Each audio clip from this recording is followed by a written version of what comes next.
Good morning and welcome to the Sports Carnival live from the Trauma Center studios. Last night's game reminds us, like porn, football is a game of inches. Here's your host, David Kearney.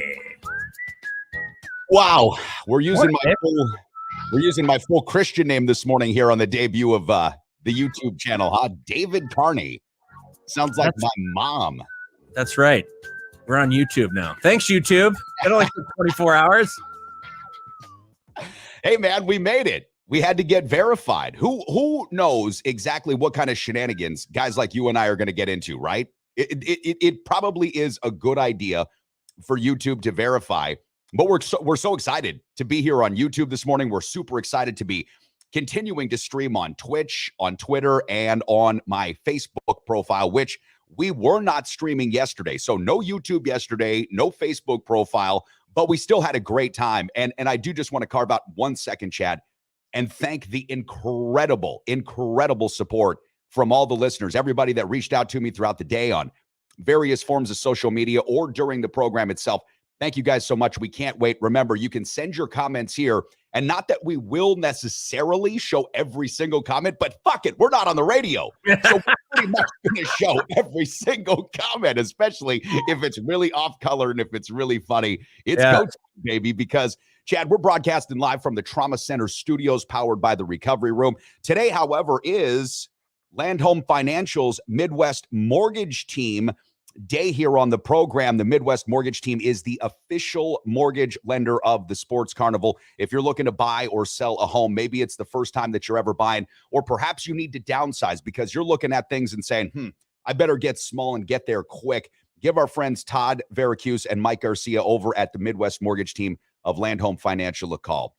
Chad, we got a lot to cover today. We're going to talk to our good buddy, former UNLV quarterback Jon Denton this morning at 8:30. That's going to be a ton of fun. And we'll get into some throws of sports betting with JD.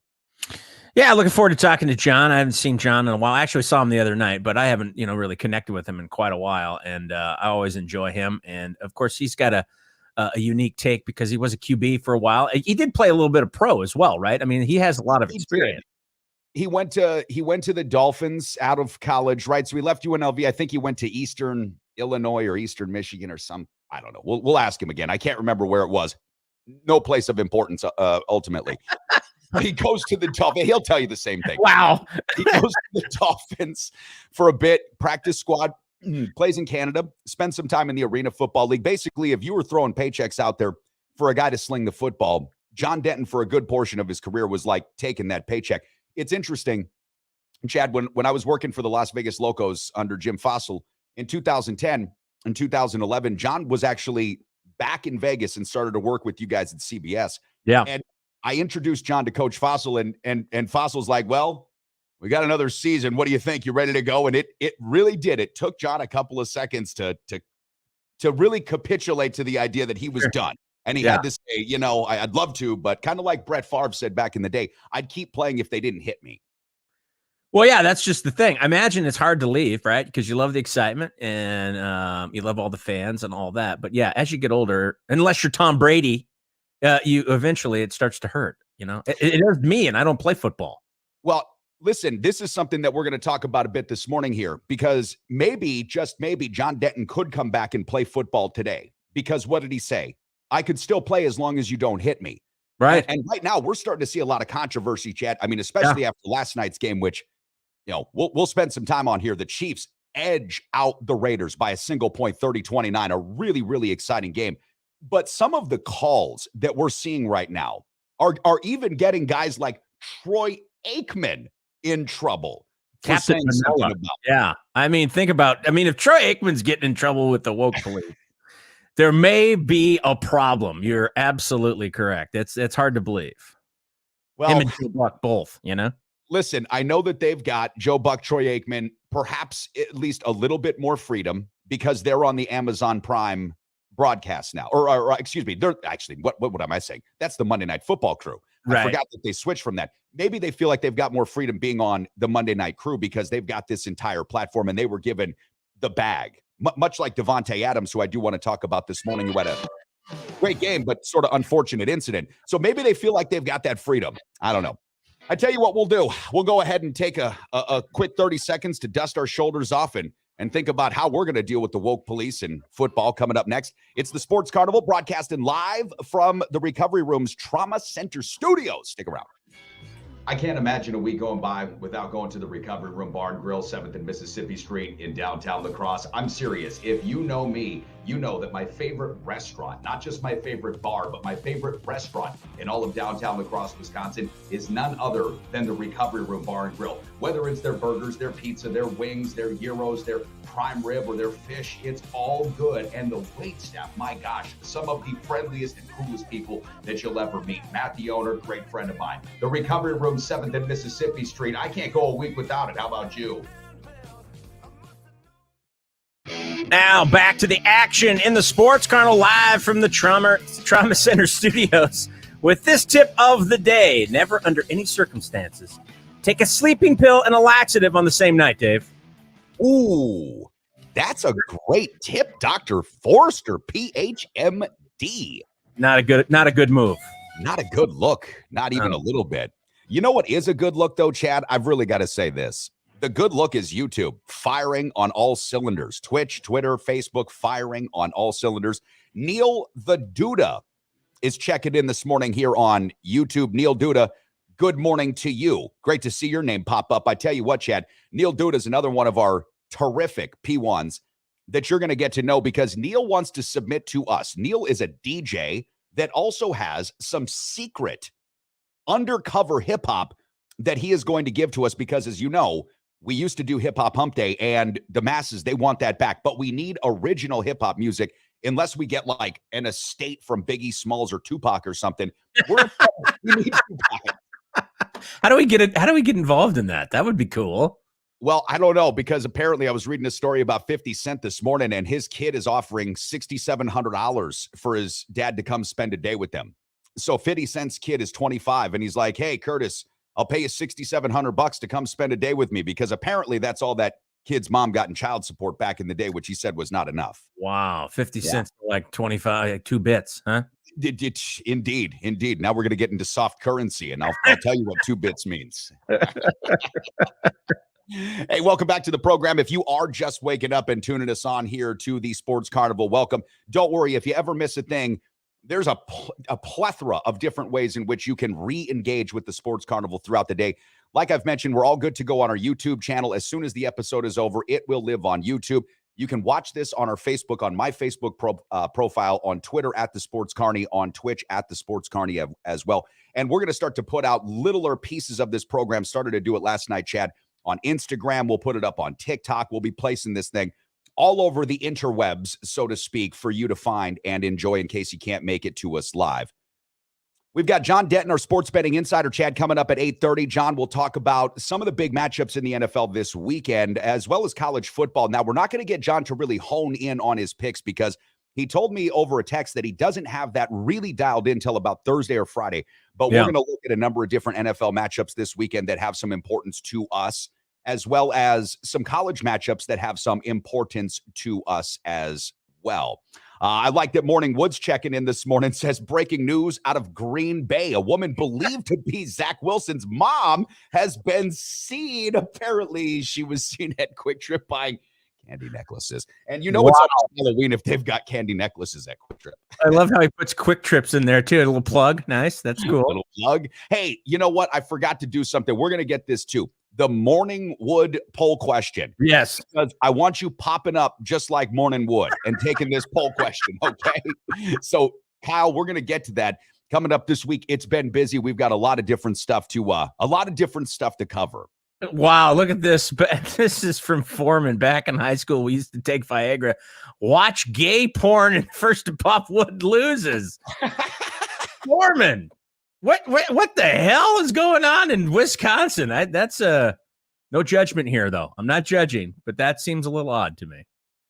So I guess it's just a joke. That's not real life, I hope.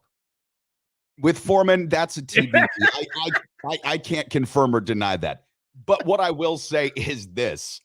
For all of the times in which listeners had to hear Uncle Dave rein it back, I mean, rein it back with the greatest of skill and nimbility, if that's a word, which I'm not sure it is, but Nimbility?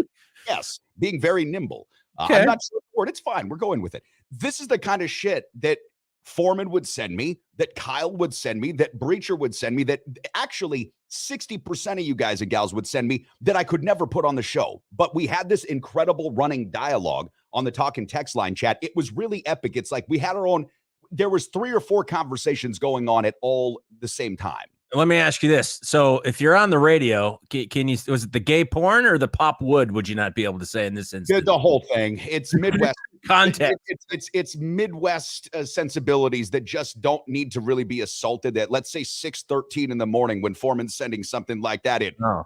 Good morning. Welcome to your breakfast drive-in. Who's watching gay porn and popping Viagras with the intent to see who loses first by popping a chub?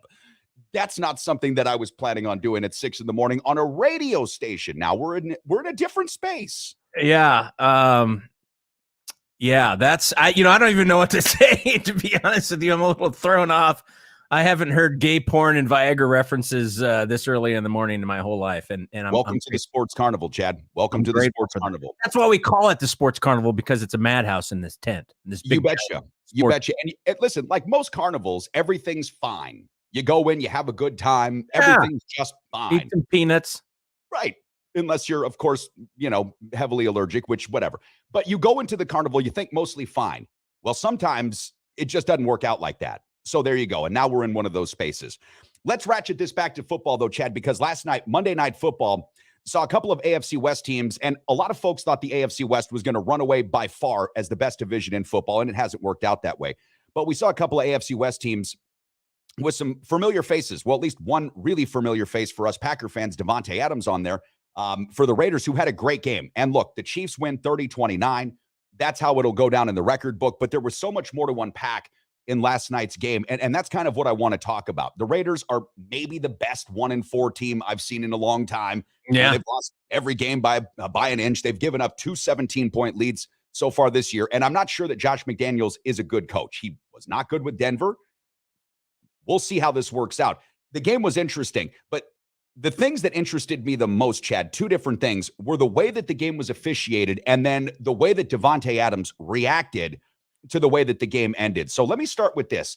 The way that the game is officiated, we realize that there's going to be a reaction, and there probably is rightfully a reaction to what we saw on the field with Tua Tagovailoa and how it is that he got so dramatically injured. That seizing thing, that's hard to watch, okay?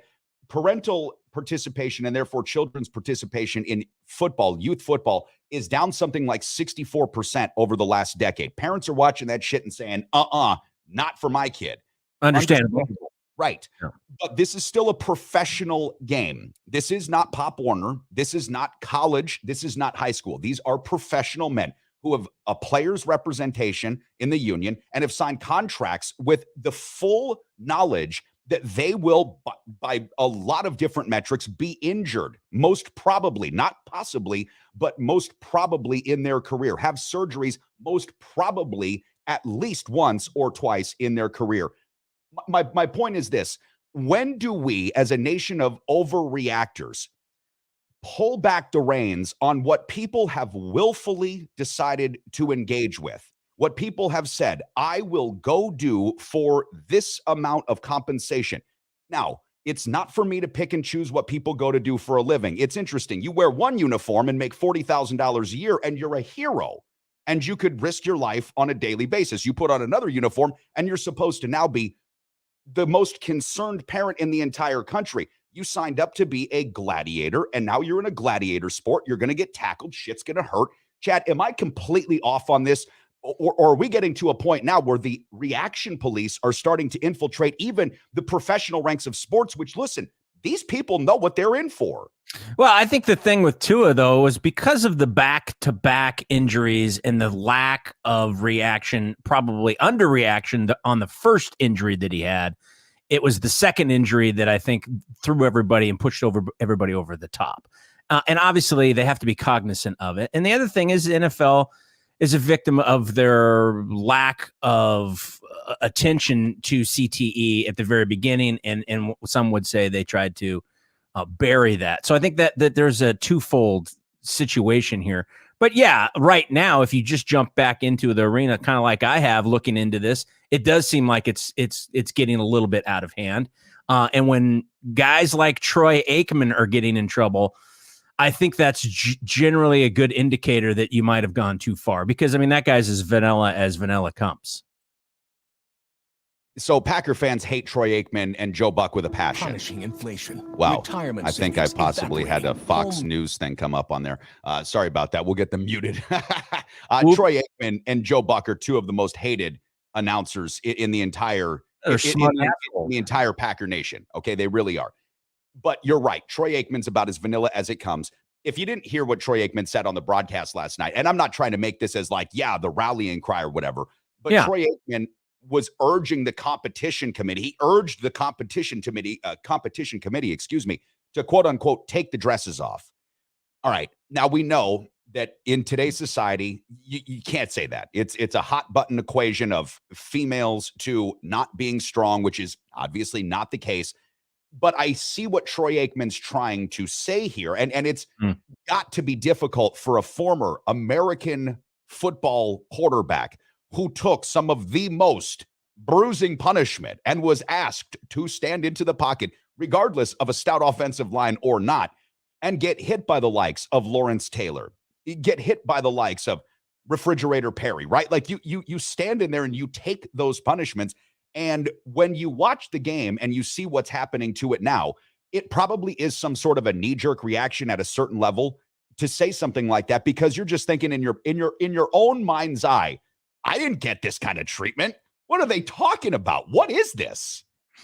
Yeah, but that's always been kind of the criticism of past players from generation to generation, because as time has progressed, obviously the game has become less aggressive because they have to protect their assets. The assets of the owners are the players that are on the field, because without the players, they have no football, and without any football, they have no revenue, and that's really what it all comes down to. And now you're paying these guys, unbelievably huge contracts, and you have to protect that asset. So you can kind of see it from all sides.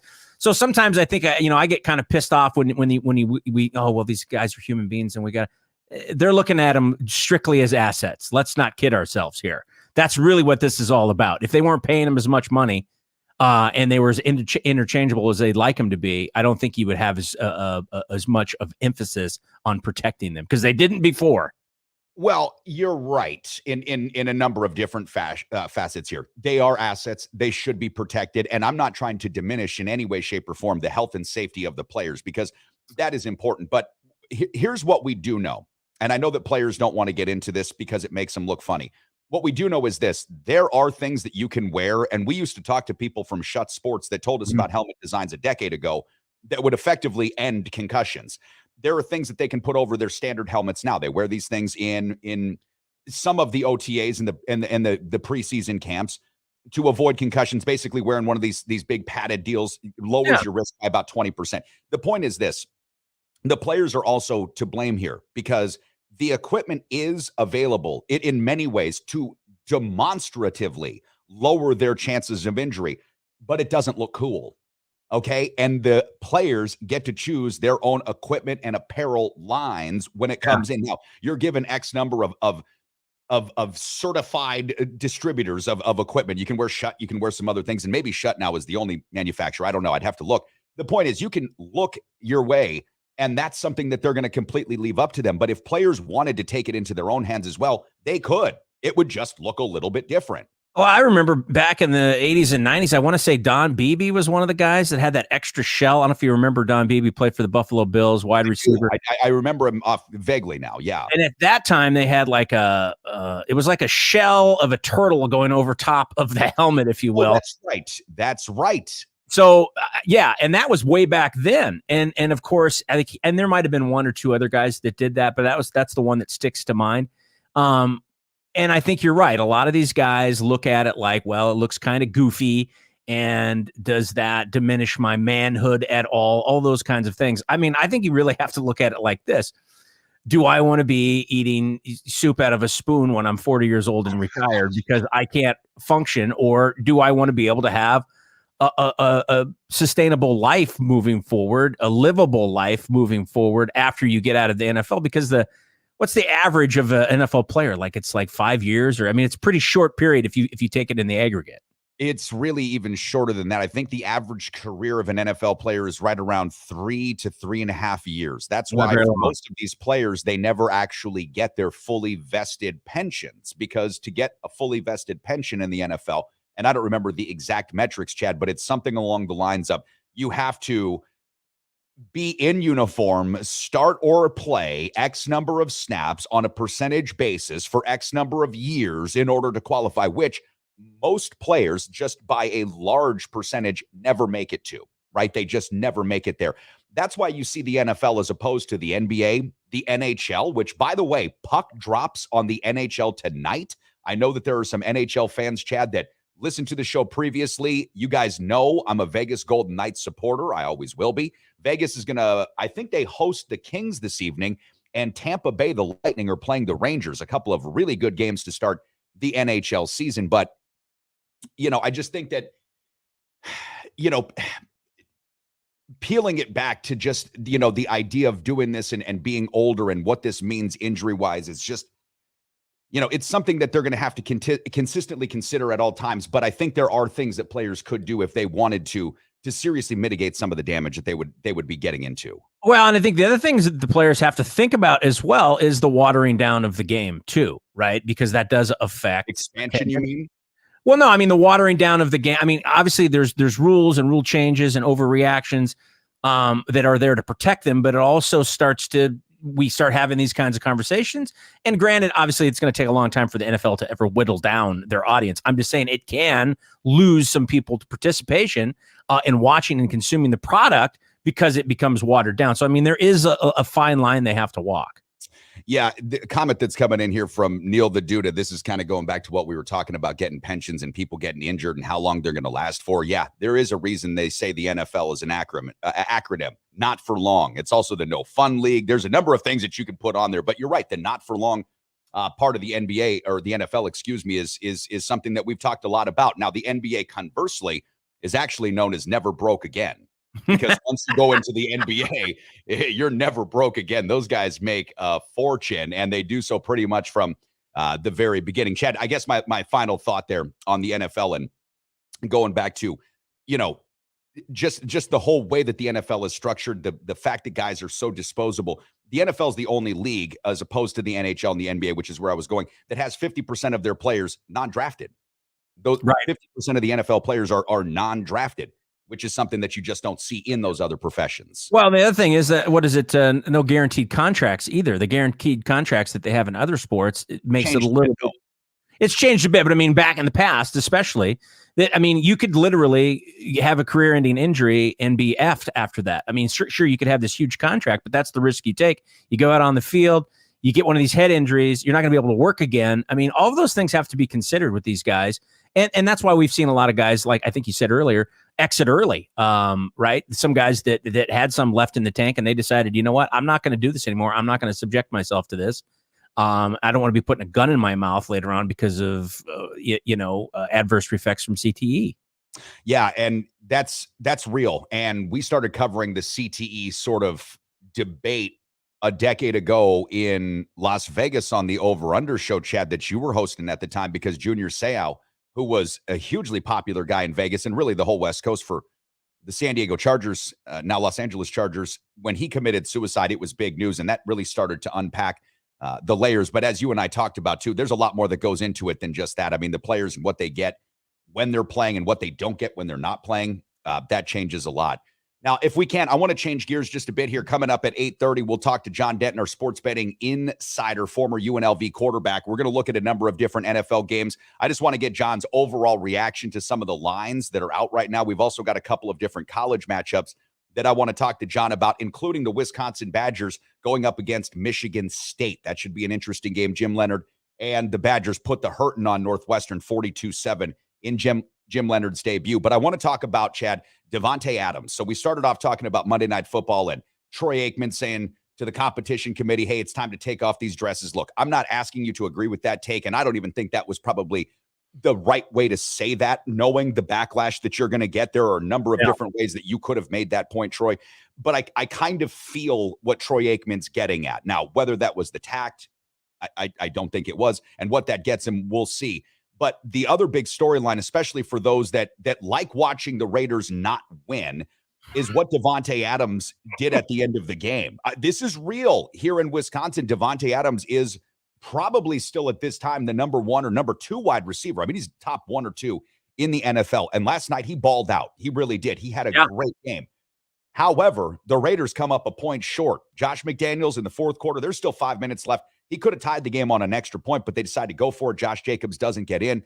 Davante Adams, demonstrably frustrated after the game, was walking towards the tunnel. And when I say walking, briskly walking towards the tunnel for the conclusion of the game. And there was a photographer guy. I mean, I wouldn't even say photographer, looked like a cameraman of some sort, possibly even holding a boom stand or a boom mic, but fully vested, fully credentialed. You could obviously see this is part of the game day production. And Davante Adams doesn't just like bump this guy or gently, move him out of the way. He gives him a full 2-hand shove to the chest, and this guy goes flying back like it was Interview with the Vampire and just got hit by a scat and hits the ground. And Davante Adams walks to the locker room. Now, Davante did say to reporters his first comments after the game that he wanted to apologize to this guy, but the way that he made it sound did not accurately reflect what we actually saw. And of course he will be dealt with. Of course he will be punished. I'm sure the commissioner will give him a game or 2 suspension. We'll see what that is. At least he got out in front of it. But Chad, I think this is what's really happening. Davante Adams went to Las Vegas to play with his friend Derek Carr, which is great. They played in college together. They've been friends since they were kids. But he took the bag, and now he's on a team that's just, they're not fucking good. And he's about it. But they are the best 1-4 team in football. I mean, I think they've lost those 4 games by only 1 score. And I think other part of the frustration, because you mentioned this to me earlier, and I didn't see that specifically, but I did see Davante Adams look like he was pissed off. I didn't see him push the camera in, but right before that, when Derek Carr was going deep, there was a cross route between him and Renfro, and they ran into each other. So I think part of the frustration is not only losing the game, but I think obviously there was a miscommunication, whether that was Davante Adams being mad at himself because he ran the route wrong, or if it was Renfro's fault. One of the two. I think that might have been what sparked that, from what I see now that I recollect that. But I didn't see him push the camera guy, but I did see him obviously being pissed off. Well, and that was a terrible play. If you didn't watch that game last night, the Raiders lose 29-30 to the Chiefs. The Raiders were up by 17 points in the first half. And yeah, Davante Adams, Hunter Renfrow, I want to say that was the 4th and 1 of the final plays there for the Raiders.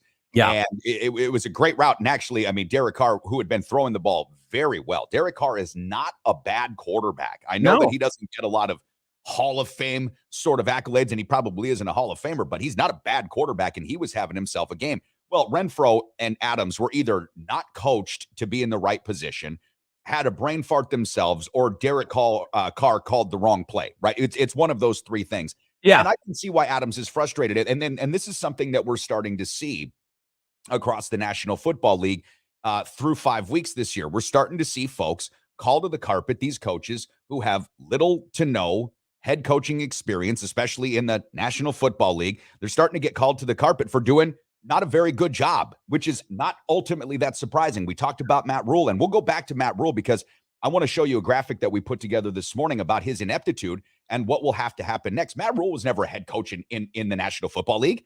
They gave this guy a 7-year contract for $62 million. They still owe him $40 million, and he went 11-27. All right, you look at a guy like Nathaniel Hackett. He'd never been a head coach. The Broncos are abjectly awful on offense. Yeah. And then Josh McDaniels, listen, I realized that he was Tom Brady's offensive coordinator, okay? How many dudes made their name off of Peyton Manning?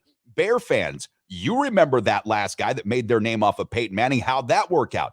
Not good. So I think that we're starting to see a chink in the armor when it comes to these under or maybe even non-qualified coaches in these positions, Chad, and what it is that they're able to do or not do with their teams. Yeah, and I think the other thing to look at last night, and you kind of mentioned it, was would you go for 2 there, or should you kick the extra point and tie the game?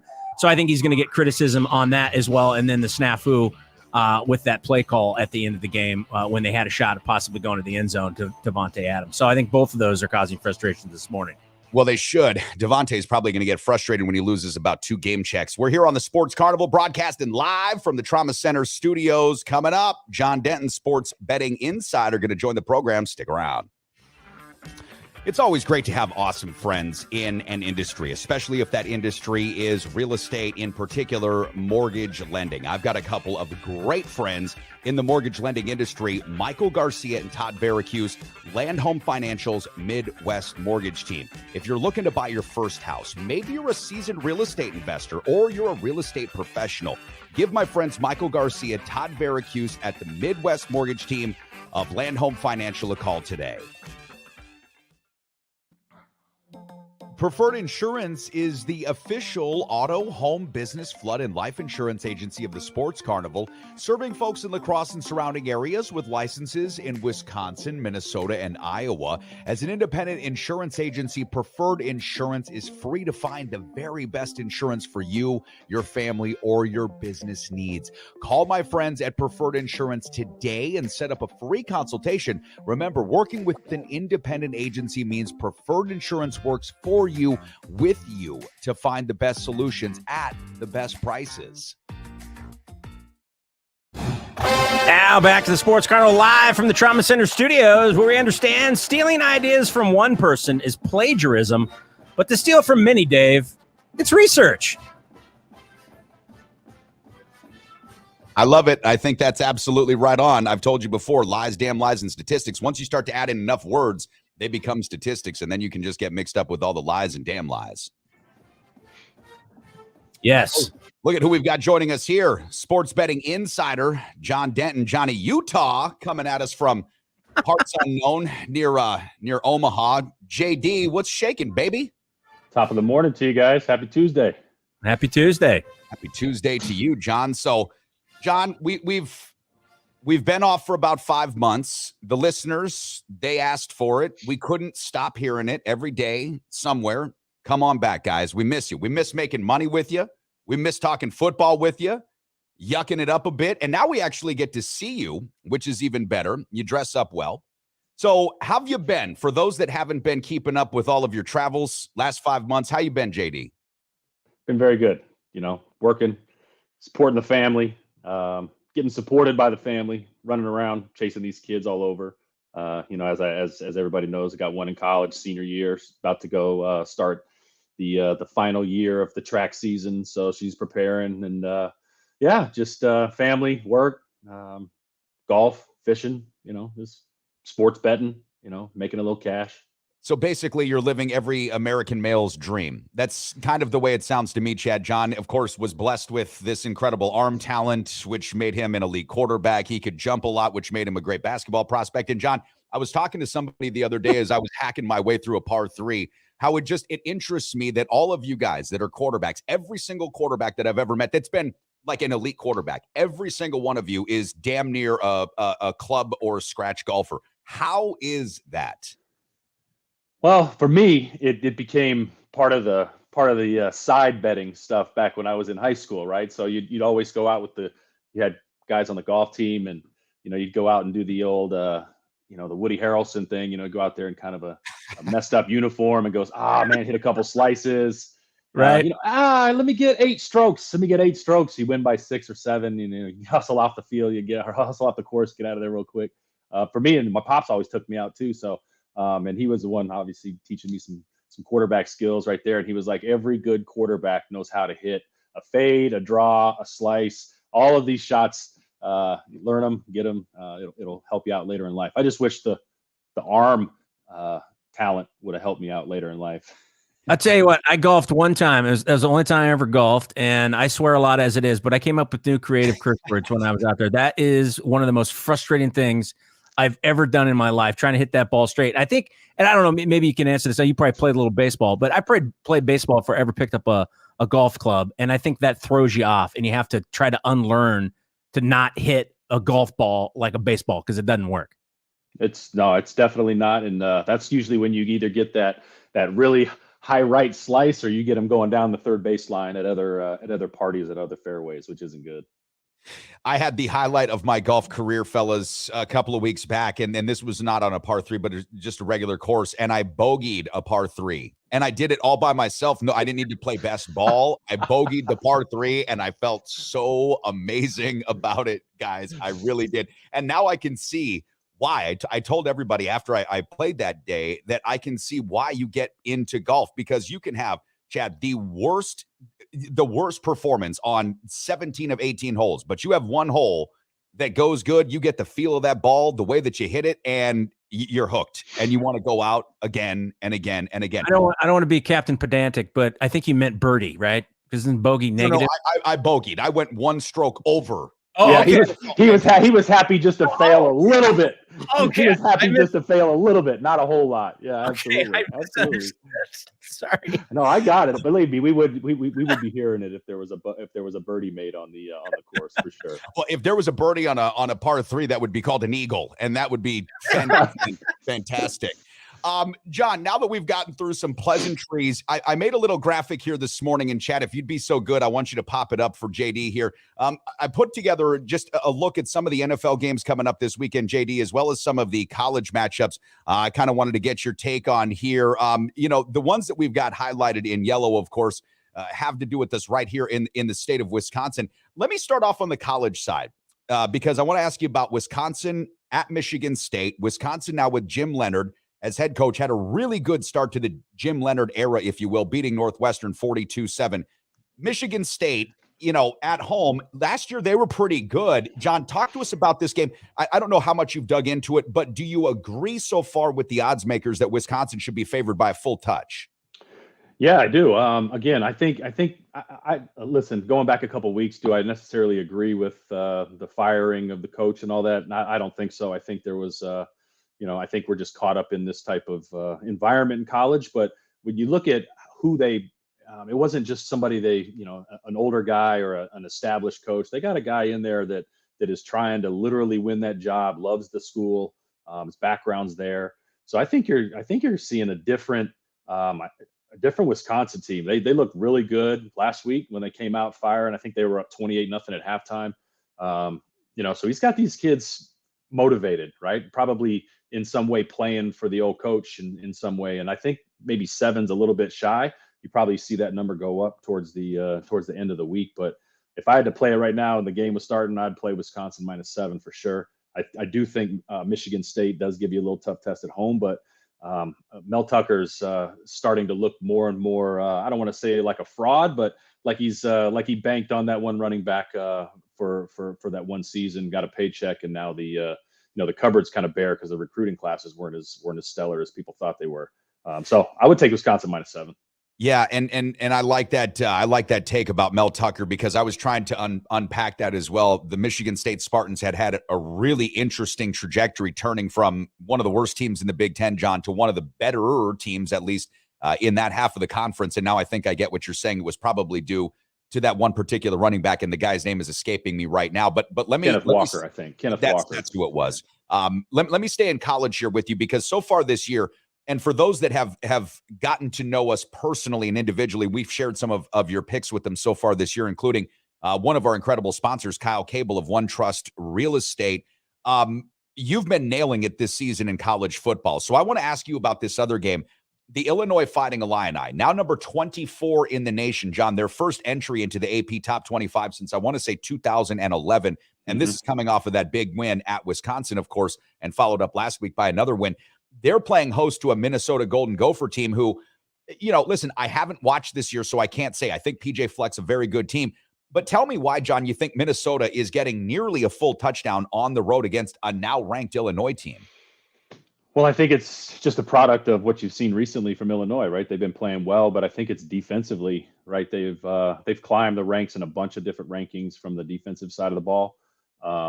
And I think I was going to say Bielema. Bielema is the ultimate Big 10, Big 12 type, Big 10 type coach, right? And I think, I don't know, I haven't looked into this game too much, but they won 9-6 at Iowa last week. Iowa's not obviously anything to write home about offensively, but when you hold any college to 3 field goals or whatever it is, I think you have to start opening eyes, and I think they're catching the odds makers' attention here. This one, too, might even be a little light because I think Minnesota's having a little bit more of I wouldn't say down year, but less of a year than they thought they were going to have. So I would look at Illinois here in this spot. All right, that's interesting because, like I've mentioned to our listeners and some that know us personally, you've been hitting it. And so when I hear you say, you've got a strong feeling on something, I'm in my notebook jotting this stuff down.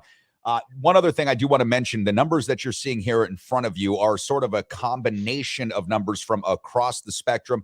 One thing that Jon Denton and I do recommend that you do if you are going to make wagers is shop these numbers, whether you're looking at a number of different offshore accounts.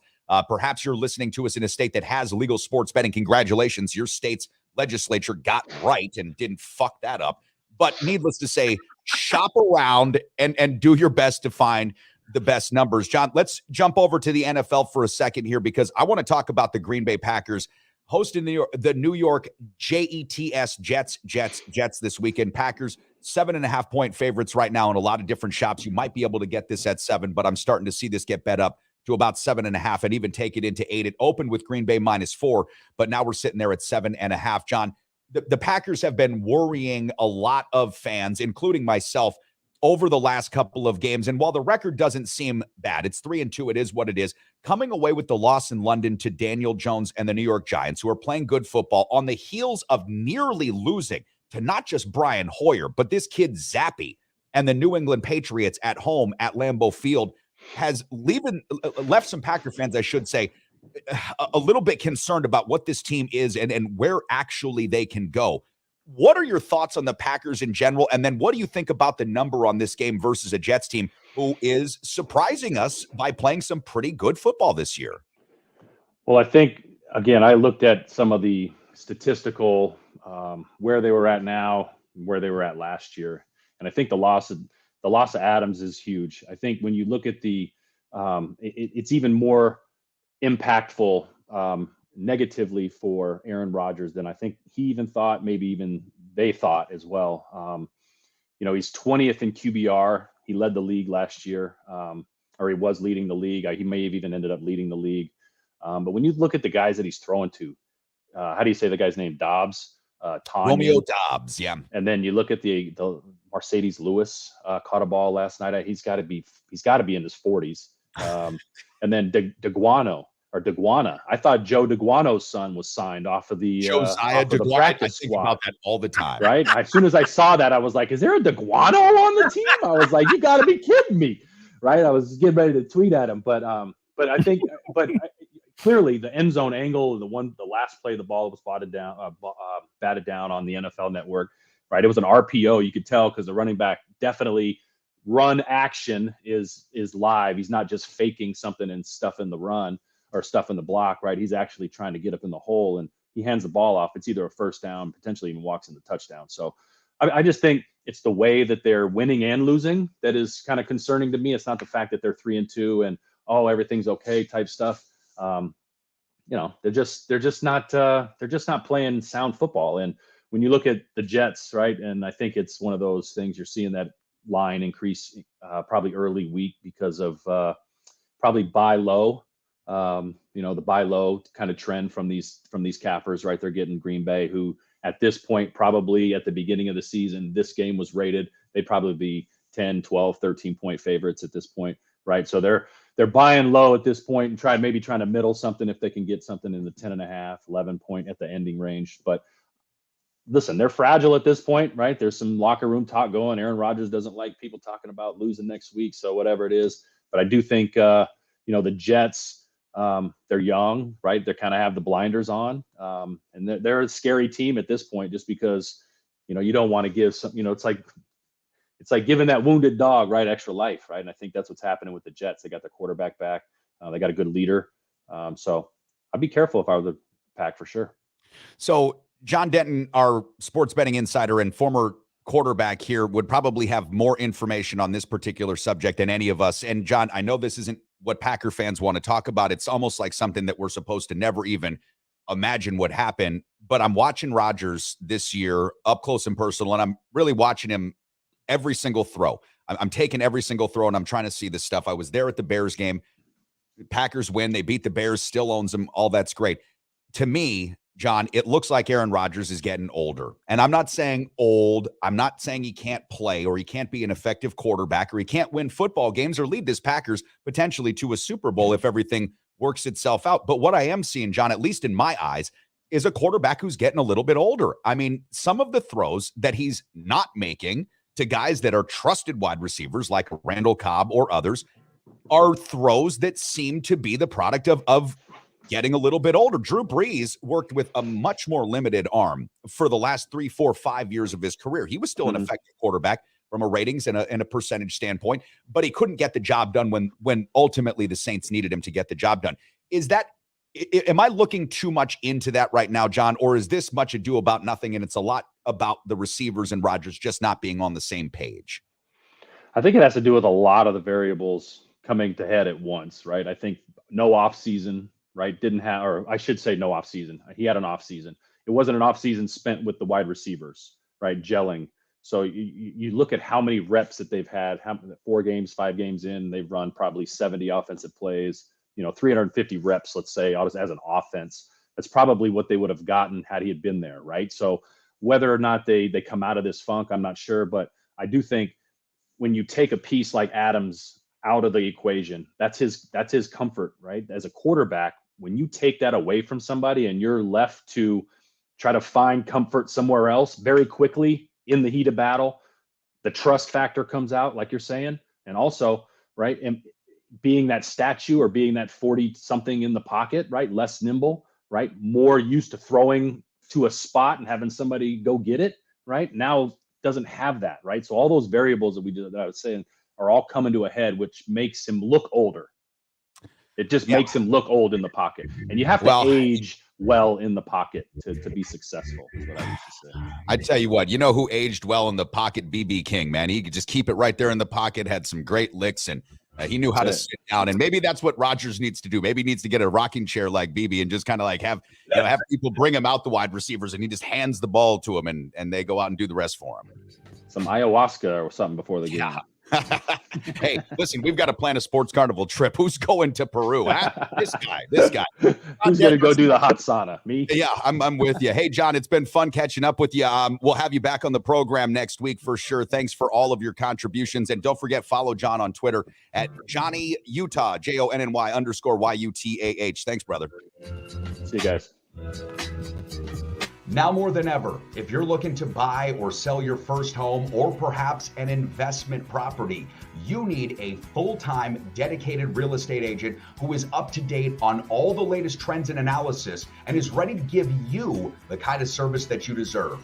That's why the official real estate agent and the official real estate partner of the Sports Carnival is Kyle Cable of One Trust Real Estate. Whether you're looking to buy or sell your first home or perhaps you are a seasoned investor, call the official real estate agent partner of the Sports Carnival, Kyle Cable of One Trust Real Estate.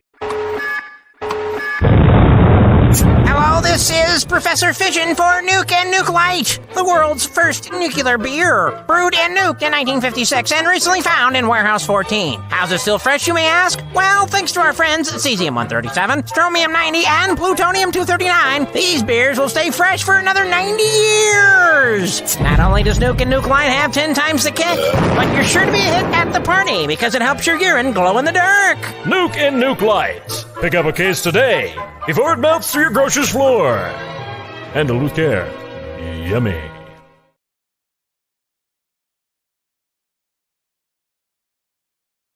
And now back to the Sports Carnival live from the Trauma Center studios, where Dave just asked me if I know the difference between ignorance and apathy. And as I told him, I don't know and I don't care. Here's your host, Dave Kearney. Welcome back to the Sports Carnival, broadcasting live from the Trauma Center studios. I'm here in the upper Midwest. They say it's really the East Coast in Wisconsin. Chad's all the way out there on the real West Coast, which is Washington. You can't look at Wisconsin and say it's the mid anything. It's not mid. Did you just say it's the real East Coast? What? It's really kind of the East Coast. I mean, I know we've got a couple of states in between here and the actual coast that is the East, but I just don't feel it's that Midwest. Either way, the Trauma Center studio is in Wisconsin, at least Trauma Center Studio 1A and 1B out there in Washington. Jon Denton, our sports betting insider, just joined the program. Thomas from Now, the University of Wisconsin lacrosse said, it's JD. Hello, JD from UWL. Thomas. And Thomas, of course, was always interested to get Jon Denton's picks. We had a lot, and I don't know if I should take pride in this, but we had a lot of kids get interested in sports betting when Jon Denton was on the program. So when a number of our listeners, Chad, this is real, turned 18, they graduated from high school. They came out to one of the first ones that they could come to with like their folks at these bars, these parties, and sketching out the plays. How are we going to do this? We talking teasers? We talking parlays? Are we buying points? This is something that we didn't get a chance to get into today with Jon, but we will in future episodes for purposes of just education. We'll go through some betting 101 type tips, right? What is a point spread? What exactly is the money line? And if you're not familiar with these terminologies, what do they mean and how would they apply to you? I've also got all of this stuff ready to be produced and put up on either the Sports Carnival's podcast page, which you can find on podbean.com/the Sports Carnival, or up on our actual website, bestinshowpr.com. If you want to know about sports betting and you want to start doing it, you should know the most that you possibly can. You've got to tune into the program and then read along with some of this stuff. Yeah, and Neil just checked in with us. Says, "Hey guys, do you know if the festival's stocking Nuke Light?" I don't think they are. I don't know if we have licensing for that yet. And going back to the sports betting, yeah, sometimes when you look at one of those sheets, it can be a little bit confusing. And what does minus 110 mean? Basically, minus 110 means you got to bet $110 to win $100. Yes, that's basically what that means. So I don't get too intimidated by that. It's really not that complicated. It can get very, very nerdy. You can do something like I did, and I did some research, and I was thinking, you know what? I can use Excel. I know how to use some of these formulas. I want to put together a sheet to see if I can narrow down, and be a little sharper than the bookmakers. And it is possible, but boy, if you don't like analytics, you do not want to touch that. I go by gut, and I'll just tell you how my gut works. I bet a guy last night. I asked him, I said, who you taking? He said he's taking, he says, I'm going to take the points. I'm going to get 7 points. I'm taking the Raiders, and I'm going the over. And I said, well, I'll go the opposite. I'm going to take the Chiefs and the under. I bet him $5, and at the end of the day, I lost. So there you go. Hey, you know what? Sometimes your gut works, sometimes it doesn't. The reason that we do love analytics with sports betting, though, Chad, is because much like, G.I. Joe told us when we were 8, the more you know knowing is half the battle. I guess that's what G.I. Joe actually said, right? Knowing is half the battle. And so the more that you know, you do get into a position in which you can be better prepared. Not that you're going to necessarily win, but you'll put yourself in a position of better preparedness. And for the listeners that have been with me for a long time now, they know that JD comes with a lot of different preparedness. So on Thursday for the show, we're not going to have JD on. We're going to look forward to talking to Bob Ibeck, former PR director of the Cubs, but we'll put together JD's picks. I'll have him send them over to us, and we'll have that as a little graphic. Speaking of graphics, let's talk a little bit more about Matt Rule, because the Carolina Panthers have, quote unquote, rued the day that they hired Matt Rule, because Matt Rule, David Tepper, when he bought this team, Matt Rule was supposed to come out of, where was he coaching at? Like Temple? I can't even remember exactly where he was coaching when he came. He used to coach at Temple, but Matt Rule was supposed to come with this incredible offensive mind. He was supposed to revitalize this Carolina team and take them into a whole new direction. And there had been signs, there had been flashes in his first season, Chad, that may have been possible. But when you look at the overall record for Matt Rule, and that's why Carolina is ruining the day, it's just absolutely atrocious. It's 11-27. That's not going to get it done. I don't care what you're still owed, which, by the way, he's still owed $40 million. $40 million. I don't care what you're still owed. 11-27 is not going to get it done. Now, Chad, look at this. Under Matt Rule, the Panthers went 1-27 when allowing 17 or more points, including 25 losses in a row. Listen, you don't need to be a football expert for me to tell you that if you're only giving up 18 or 19 points in a game, maybe even 21, a solid 3 touchdowns, you've got a decent shot to win as long as your offense isn't anemic and inept. 17, 18 points, that's a fucking top 5 defense in the NFL. Real quick, Soul Surfer says Baylor, right? I don't know if that's what it was. Was it Baylor? I don't know. I can't remember, because wasn't Art Briles in Baylor the guy that, anyways. It doesn't matter. Matt Rule comes from Baylor. Maybe. Who cares? He's fired and he's looking for a new job now. He was horrible in the NFL. 1 in 27 when you allow 17 or more points. And like I'm saying, 17 points in the National Football League, Chad, that ain't shit. If you can't win games when you're giving up 17 points, it's not that you have to be down by 17, but if you can't win a game when you're allowing 17 or more points, man, you're going to have a hard time winning games. And now Baker Mayfield is knocked out for Carolina for multiple weeks. I was just going to say, not only did they get rid of Rule, they got rid of their defensive coordinator, special teams guy.